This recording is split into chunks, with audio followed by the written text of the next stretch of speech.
here to have this conversation about navigating middle age as Black gay men. It is the one and only Dr. Dante Morrison. Hey, Dr. Dante, how are you? I am good. How are you? So let's get right into it. First, we'll talk about you. Tell us a little bit about your background and your early life as a Black gay man. I'm a native of Los Angeles, born and raised, and have gone through a whole lot of various changes throughout the course of my life, some based upon just trying to figure out who I am. We don't get a manual, we don't get a guide on how to just come into your own. A lot of it is trial and error, especially within the gay community. For a long time, I didn't know I was gay. I know I was different because I didn't know what gay was. And even when you're hearing adults and friends and all that say, "Oh, you a punk, you a sissy, you a faggot," what I don't even know what that is. I'm a child first. For all intents and purposes, my childhood was great. I didn't want for anything, and then I joined the military. So I'm an Air Force veteran. I served during the Iraq War. So during Desert Storm, I was in the Air Force and worked in corporate America for a few years, actually. Then when I was diagnosed with HIV in 1999, that's when my life shifted. But I started speaking out about HIV because in my 20s, the only person I knew that had HIV was Magic Johnson.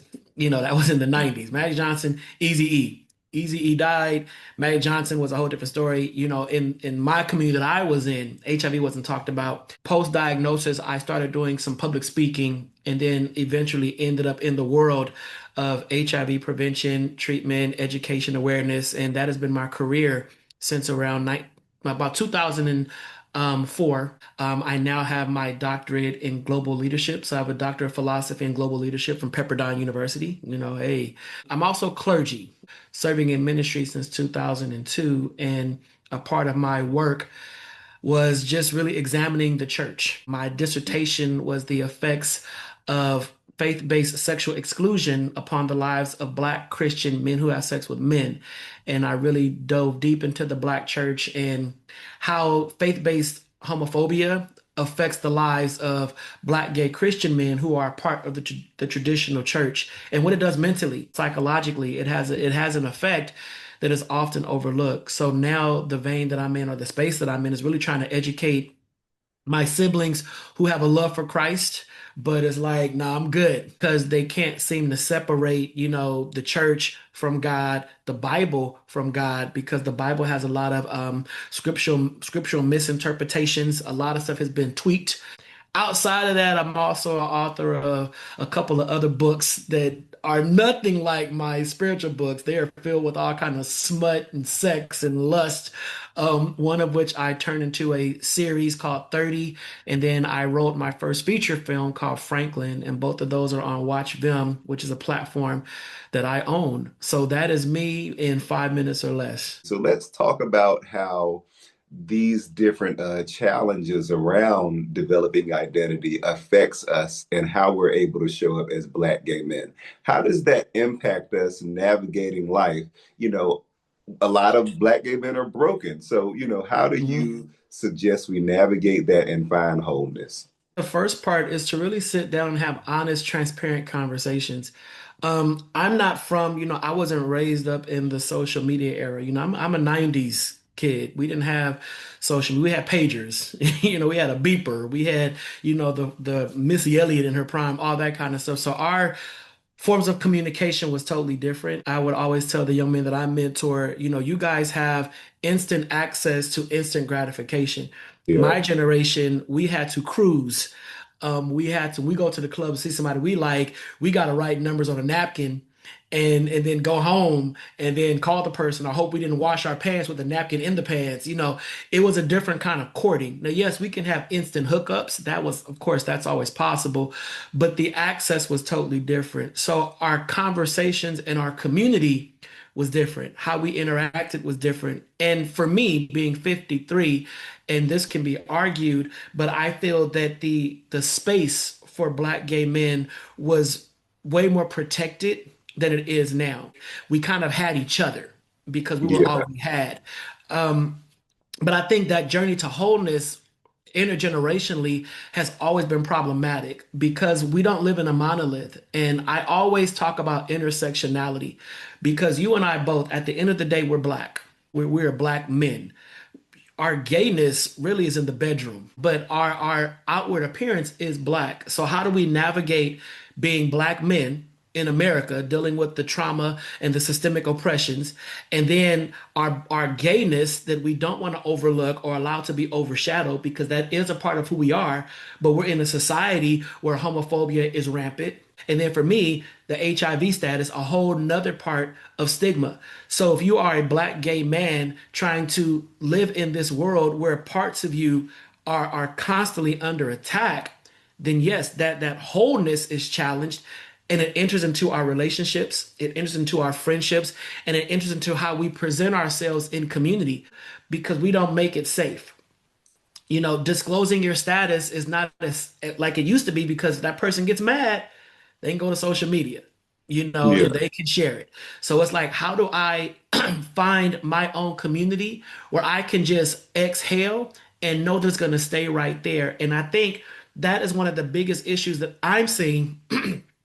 We have to walk around being on guard a lot With each other. with each other, externally on guard with society because society is nitpicking at us as well. So as a black man first, how do we navigate that? How do we even determine when we found peace and when we feel whole when the other part of us is still under attack? And that is mental trauma, that is mental turmoil, and it really affects every single aspect of our existence Why is it so challenging for many Black gay men to embrace and be vulnerable with each other? because a lot of us are in competition with each other. We are a part of a very facetious demographic of individuals where image plays a huge part. So we want to appear perfect. We want to appear like we have it all together. So any sign of a hole being in that wall gives room for others to cast judgment. So how do I be transparent with you when the last time I did it, I was ostracized or alienated? I am now I'm heartened, and I'm not about to open up to you or anybody else because I don't like being vulnerable because vulnerability brings on ridicule. So I think now, Mhm. unfortunately, we're in a dispensation in time where it's like if I can't be authentic and honest with the people who look and love like me, I'm gonna be the best facade that I can, so they will always assume that I got it all together. And I think many of us, when we go out into the streets, we want to make sure that we look good, hair good, nails good, clothes right, everything is right. But the minute we get home and close the door, we sit and we wail and we weep in silence. So I think because we have created this competitive type of energy within the black gay community, we just don't know what to do. Dr. Fortunate. Dante, let me ask you a quick question here. Why do many of us feel the need to be in competition with each other? So we're trying to prove ourselves to the world that we're not what you think we are. And then we come to our own safe space and our own community, then we're told, well, you're too fat, you're too feminine, you're too butch, you're too this, you're too whatever. So it's like all that jumbled in, it's like, well, let me outdo this hole over here. For example, have you ever walked into a gay club and felt that all eyes were on you and not in a good way? It was kind of like, well, who does he think he is? How dare he walk in wearing that jacket? How dare he walk in with that beard and goatee? Who? This is my spot. This is, and it's like, yo, I just came to get a little two-step. I didn't come to fight nobody. I didn't come to argue with nobody. I came because I need it and I'm thirsty and I'm hungry for a sense of community and belonging. Now I see that I'm not getting that here. So let me put my guard up and I'm gonna give you the same energy you giving me. So that explains a lot of these videos that we see, on Saturday nights when people are leaving bulldogs fighting in the parking lot. That explains it.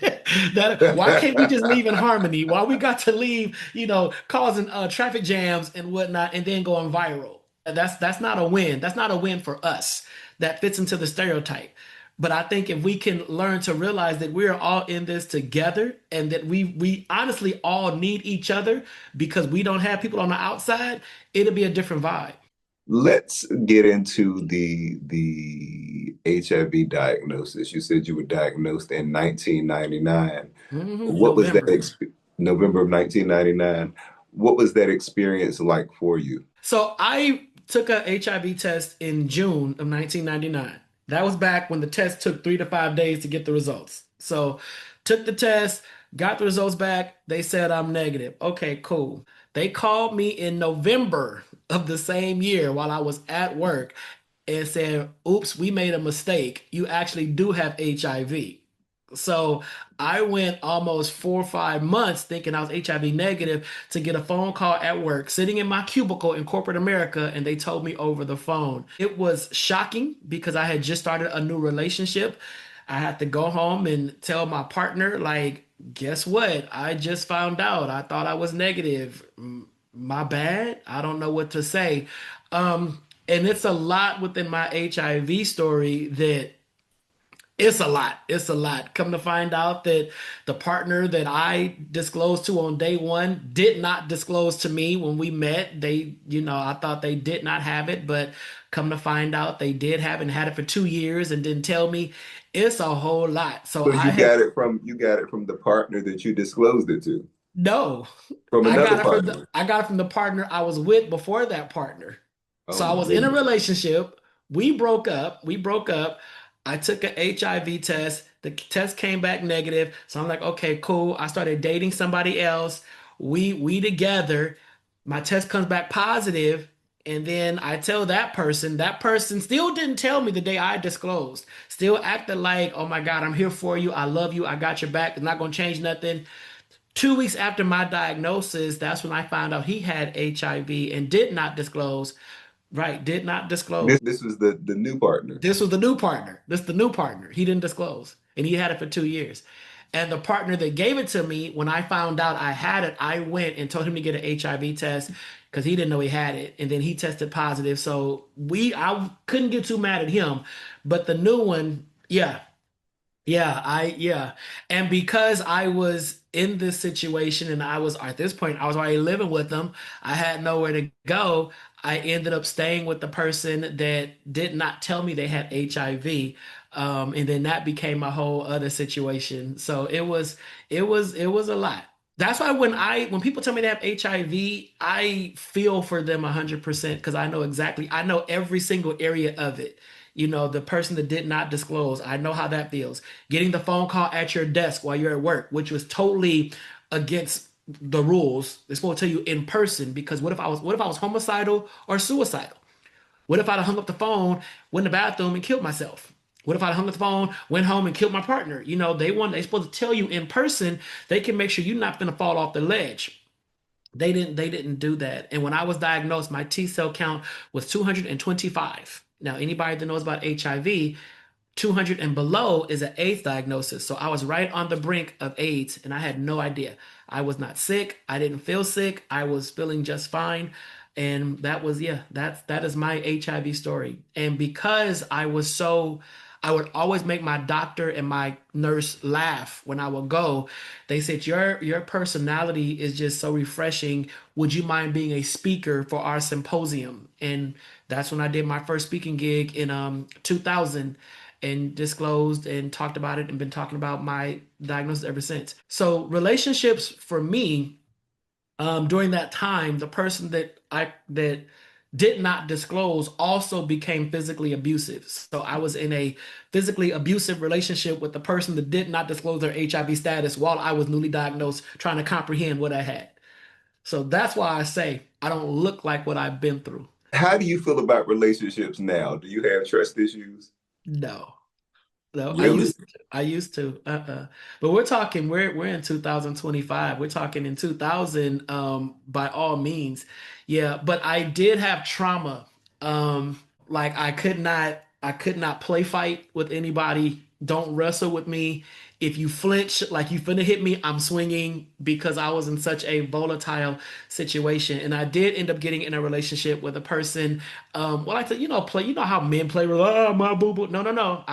Don't boo boo me. Don't do that. I can't do that because the minute I feel confined or like it's about to go left, I'm gonna respond and I'm gonna start swinging to protect myself because that first go round, I didn't feel like I had power in that situation. And I remember when I would watch like Ricky Lake and all those shows, and they would talk about the woman with the man that was abusive in this. Why don't you just leave? Why don't you just leave? It ain't that easy. It's not that easy. When you have nowhere to go, you can't just uproot and you simply can't. Now at the same time, I'm also a man. How do I call the police and say, yo, my man is beating on me? We ain't gonna do that. We ain't gonna do that. I couldn't call my family and say, hey, I'm over here getting beat.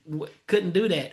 So I had to deal with a lot on my own, in silence. I suffered a lot in silence. I really just started unpacking some of that earlier this year in therapy. But because of all that I went through, I have found myself to be an amazing mentor to a lot of young gay men because I can see it coming.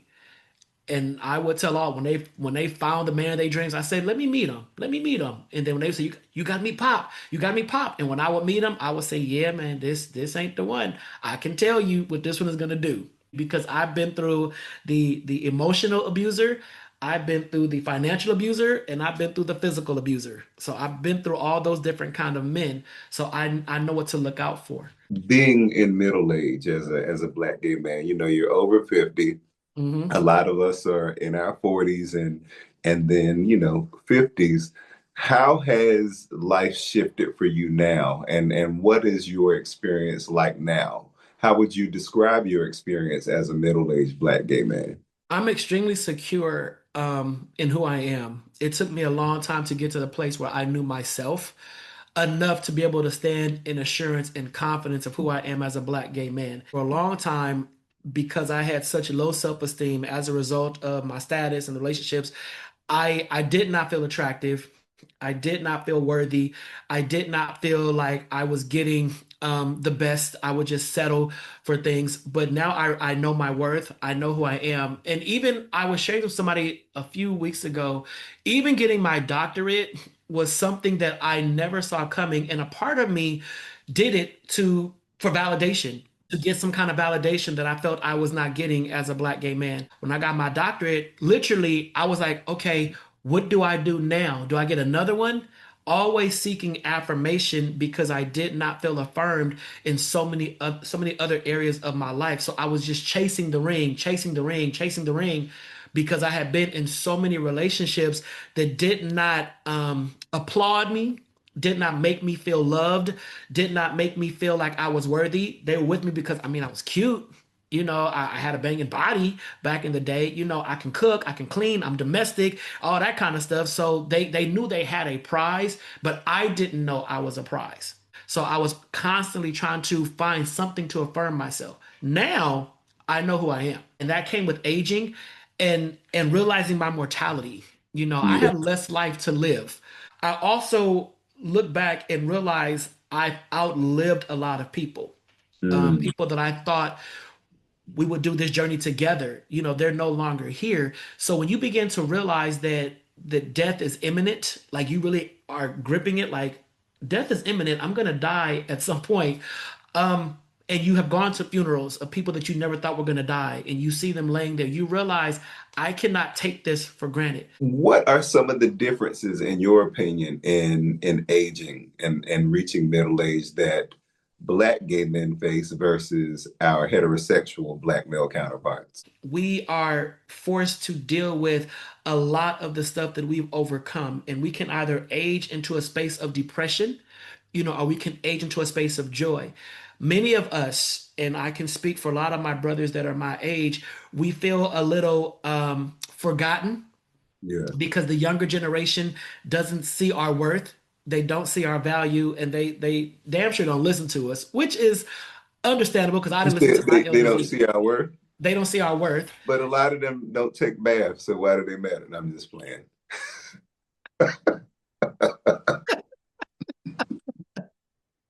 We I wash up. mean, yeah, right. They don't understand the value of having an elder in their space that can give them guidance, Yeah. And I have to look back like was I a know-it-all in my 20s? No, I did think I knew it all, but I would have loved to have had a me in my 20s. I think I would have avoided a lot of situations. So I think that also because a lot of black gay men did not get to experience gaydom in their 20s, Hmm. some of them become old kids. And I say that lovingly.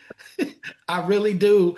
But some of them, because in their 20s, because of either their family pressure, church pressure, faith system pressure, they got married to a woman, they had some kids, they went through 20 years of being with her and raising these babies while suppressing the part of them that they want to be free, the part that they see all these other little gay boys just living their best life.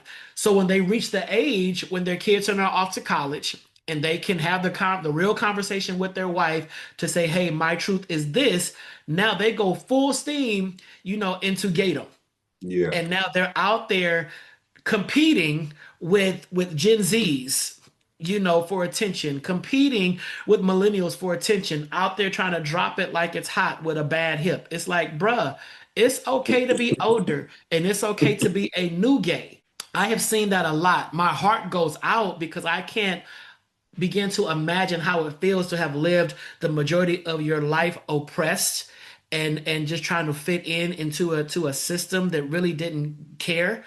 And now that you're free, you want to go out there while all your older gay friends are looking at you like, "Man, come back. Come, we don't wear silver shoes. We don't do that. Come back." So I think for me, I am blessed to be in a space and a mindset that I can look back over my years and I can see the fun I had in my 20s. I can see the space of transition and conflict because I did go straight in my 30s. I was delivered like Andrew Caldwell.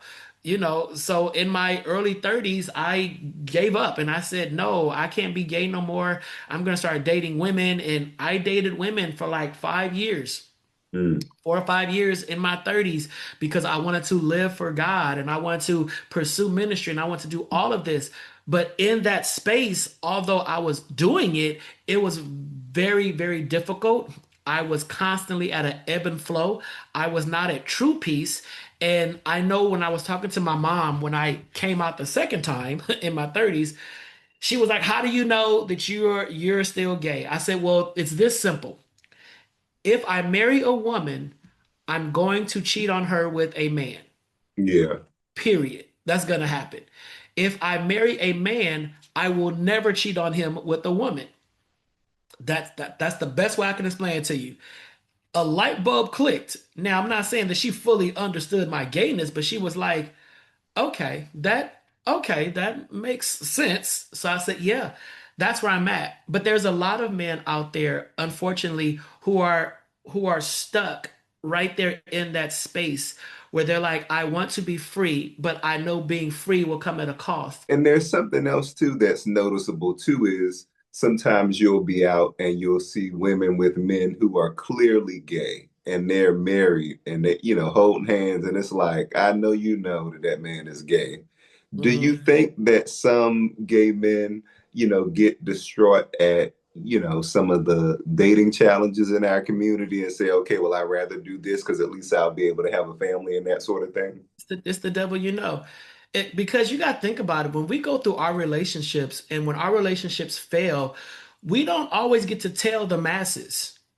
We deal with Yeah. heartbreak in silence. We deal with heartbreak alone, especially those who are not really a part of the scene. They're not a Mhm. part of the community as a whole, but they know what they like.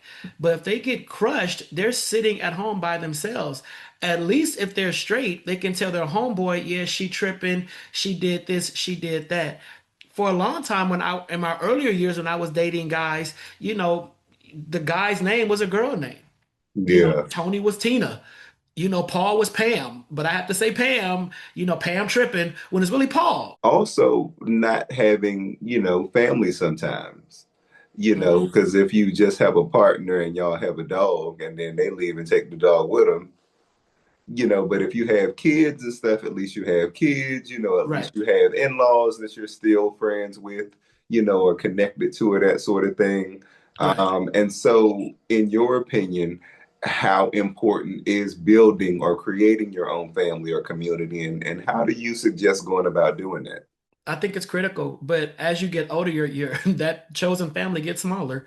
But it's definitely critical because I don't believe that anybody was created to be alone. And when you're in an environment, especially within the Black gay community, it is imperative that you have a strong sounding board to really just bounce things off of, especially when it comes to relationships, all the more important. I know a lot of individuals that got into toxic relationships because they felt that's what they deserved or that's all that they think they could have gotten. And because there is such a, I don't want to say a dark light, but a doom and gloom mentality about gay relationships. If I get with a man, I'm going to catch HIV. There's a lot of HIV negative black gay men that are out there, but their stories don't get highlighted because all we talk about in the black gay community is HIV AIDS. That's it. HIV AIDS, crystal meth, and a lot of infidelity. So it's like, well, why would I want to get involved in this if I'm going to catch AIDS, if I'm going to get strung out on meth, or if I fall in love with somebody, all he's going to do is cheat on me. But that's not the case because I would always tell people, listen, if you're a good person, you're not out there on meth, you're not out there cheating, you're not doing this. There's another you out there. You just got to know where to go, or you got to know how to sift through. You're gonna kiss a lot of frogs, but you got to sift through them. And I think because there is no positivity that is really highlighted for the black gay community. Hmm. We don't see the other side.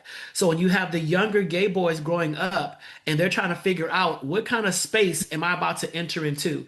You guys are calling me gay. You guys are saying this about me. But when I turn on the TV, all I see is this imagery. And he's like, but I love playing football. I love sports. I love this. I don't want to carry a purse. I don't want to wear heels. I don't want to wear makeup.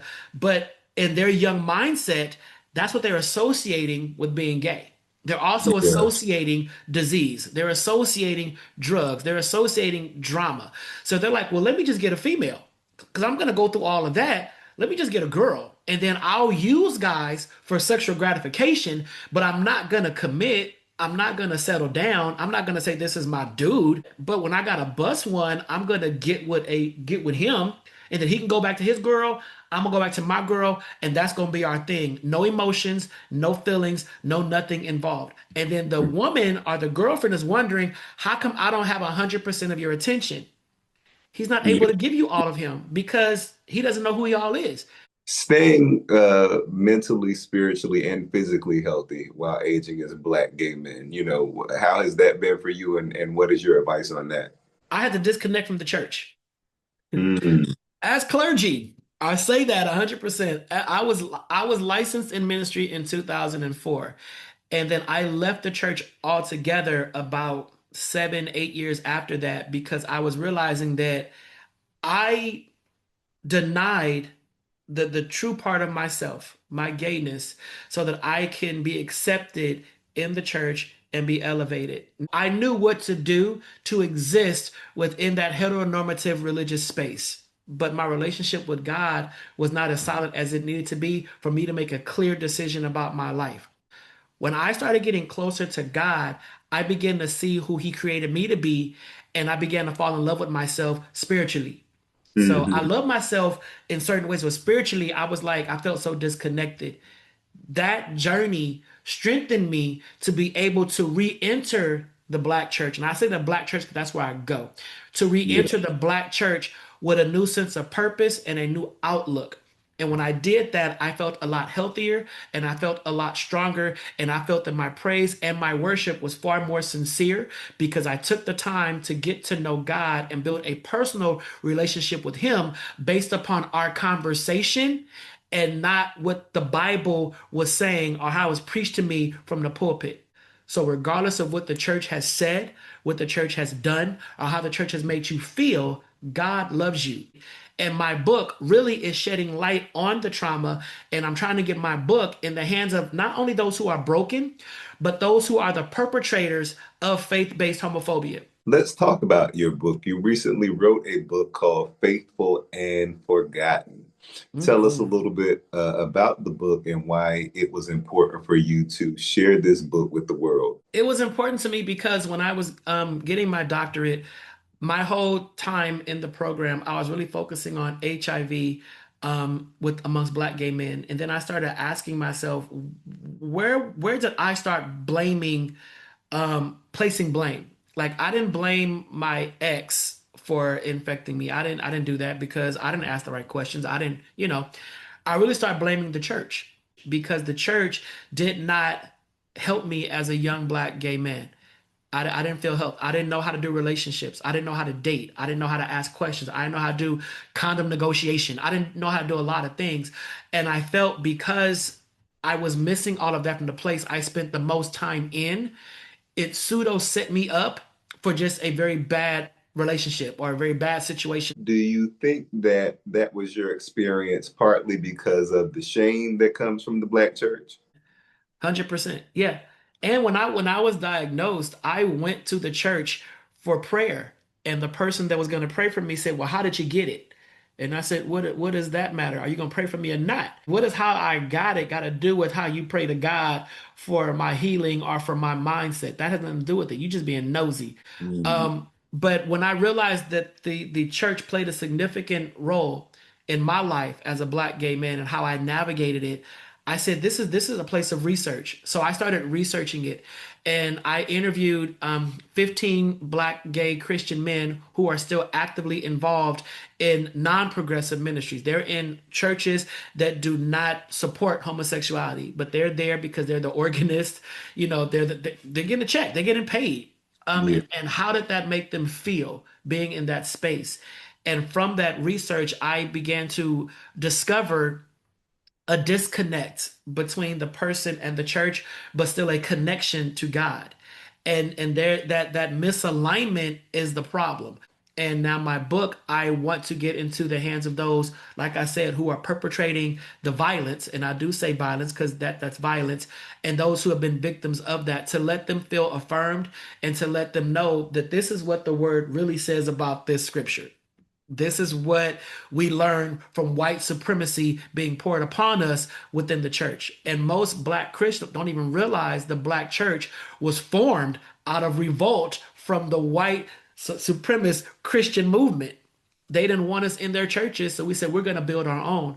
But as we built our own, we took a lot of their ideologies, which was scripturally misinterpreted, and formed our own church Mhm. and became the black church. But we have so many areas of white supremacy that still exist within the black church that we've yet to start talking about that and unpacking that.